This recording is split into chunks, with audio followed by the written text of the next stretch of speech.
आज के प्रसंग में पूज्यपाद स्वामी जी महाराज ने विनय के अंतर्गत कुछ प्रार्थनाएं की हैं परमात्मा से, और परमात्मा को माँ शब्द से संबोधित किया है। मातेश्वरी माँ माँ माँ कह के संबोधित किया है। बहुत वर्ष पहले की बात नहीं साधक, अरविंद आश्रम में माँ से किसी ने पूछा, माँ साधना का सरलतम सुगमतम साधन क्या है? माँ ने मुस्कुराते हुए उत्तर दिया, कहा कि सरल हृदय से शिशुवत उस परमेश्वर को माँ माँ माँ कह के पुकारना श्रेष्ठतम एवं सरलतम साधन है साधना का। सरल हृदय से शिशुवत, छोटे बच्चे की तरह सरल हृदय से परमात्मा को माँ माँ कह के पुकारना साधना का सरलतम साधन। आज स्वामी जी महाराज ने उसी साधन की महिमा गाई है। मनुस्मृति में वर्णन आता है साधक, 10 अध्यापकों से श्रेष्ठतर है एक आचार्य, 100 आचार्यों से श्रेष्ठतर है एक पिता, और 1000 पिताओं से श्रेष्ठतर है एक माँ।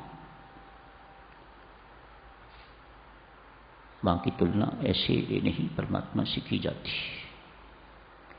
धरती को माँ कहा जाता है, जिस किसी को भी माँ कहा जाता है साधक, उसकी उपमा नहीं दी जा सकती। उपमातीत शब्द है ये माँ। जिन बच्चों को माँ की गोद लाभ हुई है, जिन बच्चों को माँ की गोद का सहारा मिला है, वे मेरे साथ सहमत होंगे। इससे अधिक विश्राम देने वाली कोई जगह नहीं। एक अद्भुत सी फीलिंग होती है माँ की गोद में सिर को रख के। माता मुझे निहारिए, स्वामी जी महाराज फरमाते हैं, माता मुझे निहारिए मिष्ट प्रेम के संग, आशीष कर को फेरिए ले अपने उत्संग।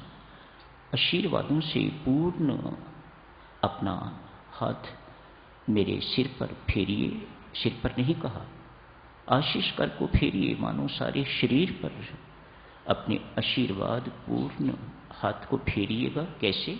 मुझे अपनी गोद में लेके ले अपने उत्संग। उत्संग गोद को कहा जाता है। अपनी गोद में माँ मुझे लेके तो आशीर्वाद पूर्ण अपना हाथ मेरे शरीर पर फेरो।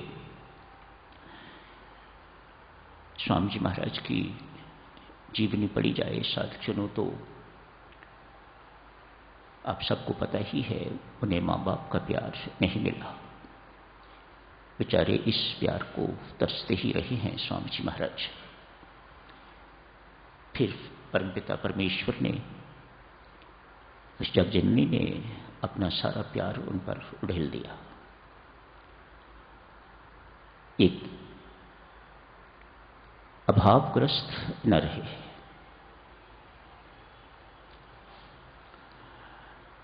ऐसी महिमा है साधक माँ की।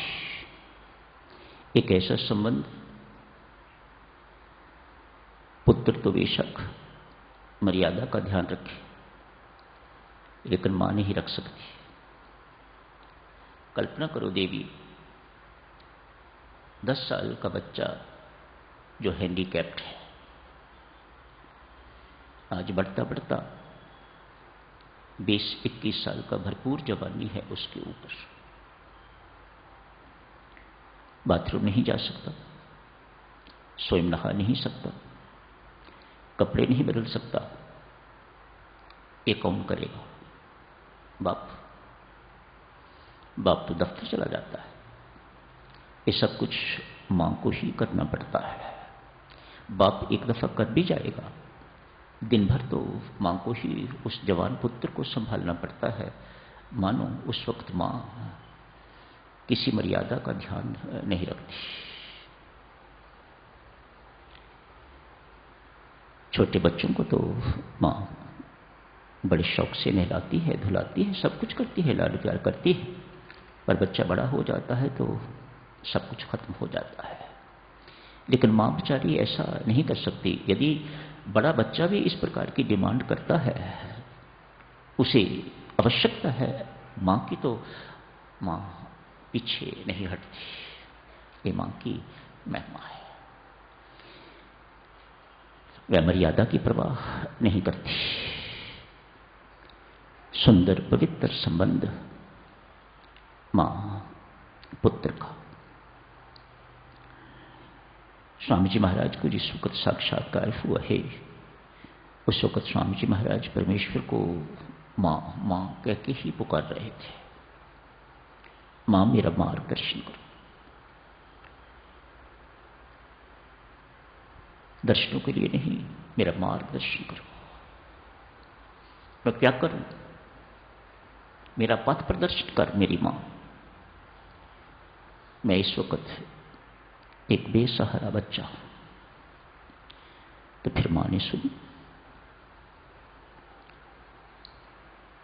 तो श्री प्रेम जी महाराज का संबंध भी परमेश्वर के साथ मां और पुत्र का ही था।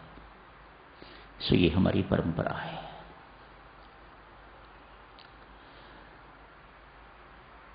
कुछ शब्दों में स्वामी जी महाराज ने आज उस जगजननी की महिमा गाई है। बहुत सुंदर है साक्ष्य, अति सुंदर। जहां कहीं मां मेरे पग डगमगाएं, मेरी बाह पकड़ के तो मेरा सही मार्गदर्शन करना, अपने पथ पर मुझे ले चलना। जो सही मार्ग है वह मार्ग मुझे दिखाना।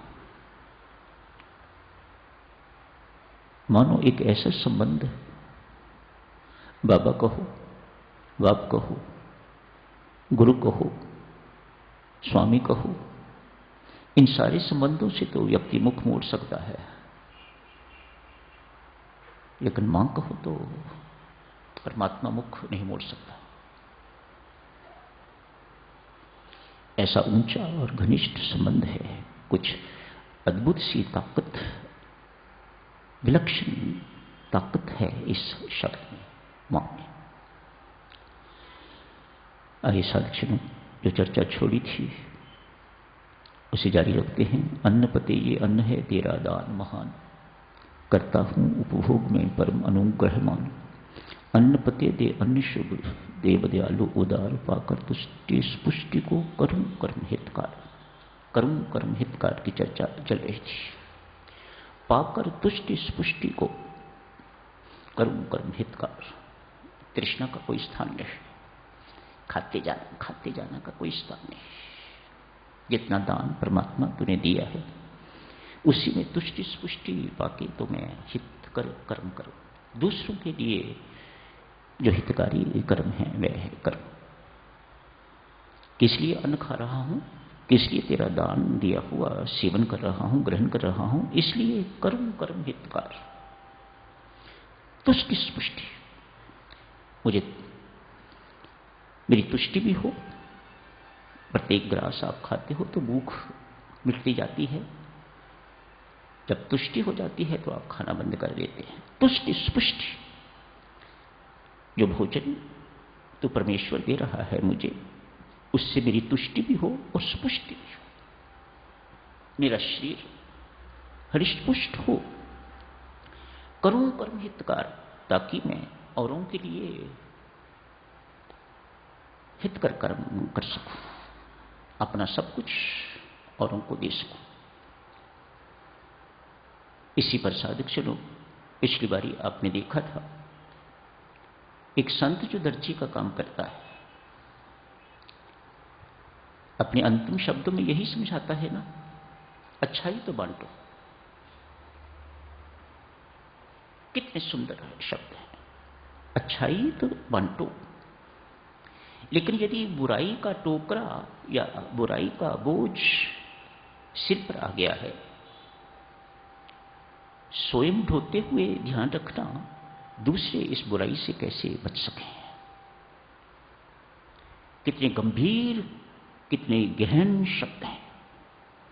आपके ऊपर बुराई का टोकरा पड़ गया है, आपके ऊपर बुराई का बोझ है, बुराइयों का बोझ आपके ऊपर है।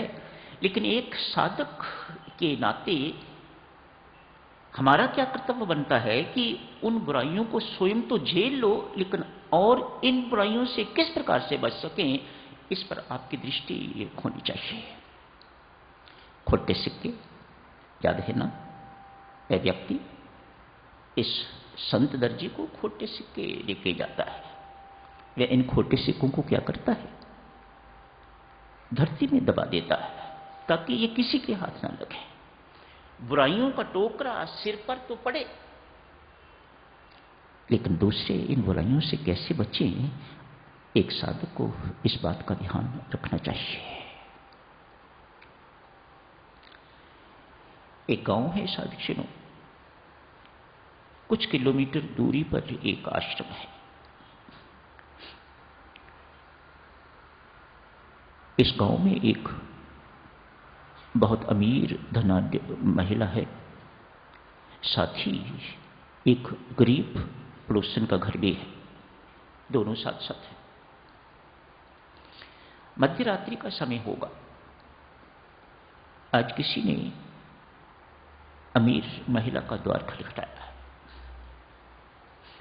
बेचारी ने खोला, देखा तो एक साधु खड़ा है। स्पष्ट है साधु आया है, तो धारणा तो इसी प्रकार की है। ये तो कोई नहीं सोच सकता कि ये कुछ दे भी सकता है, ये कुछ देने के लिए आया है, इसके पास बहुत कुछ है देने को मिला। लेकिन ये सोच तो सामान्य सोच है ना, साधु है, कुछ मांगने के लिए आया है।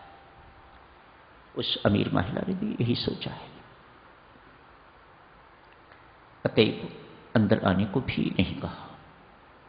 सही भी है, मध्य रात्रि का समय है, पता नहीं महिला अंदर अकेली है, कोई और परिवार है, परमेश्वर जाने। अंदर आने के लिए नहीं कहा। कहा माई, आश्रम के पास जितनी झुग्गी झोंपड़ियां थीं, सारी की सारी जल के राख हो गई हैं। किसी का कुछ भी सामान बचा नहीं। उनमें रहने वाले जो लोग थे, वे सबके सब किसी ढंग से अपनी जान बचा के तो आश्रम में आ गए हैं। इस वक्त वे सारे के सारे आश्रम में हैं। हमारे पास उनको देने के लिए ना ही भोजन है, ना ही कोई कपड़ा है देने के लिए। मेहरबानी करके मेरी व उनकी सहायता करो। कहां से करें? अमीर महिला, मेरे राम समय हो गया है।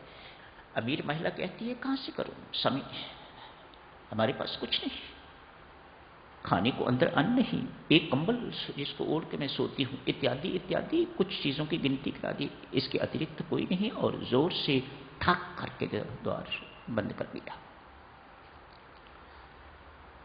पड़ोसन ने इस चर्चा को सुन लिया है। कल कर लेंगे साथियों इस चर्चा, अभी यहीं समाप्त करने की अनुमति दे। इस समय बहुत हो जाएगा, देरी हो जाएगी आप लोगों को। यहीं समाप्त।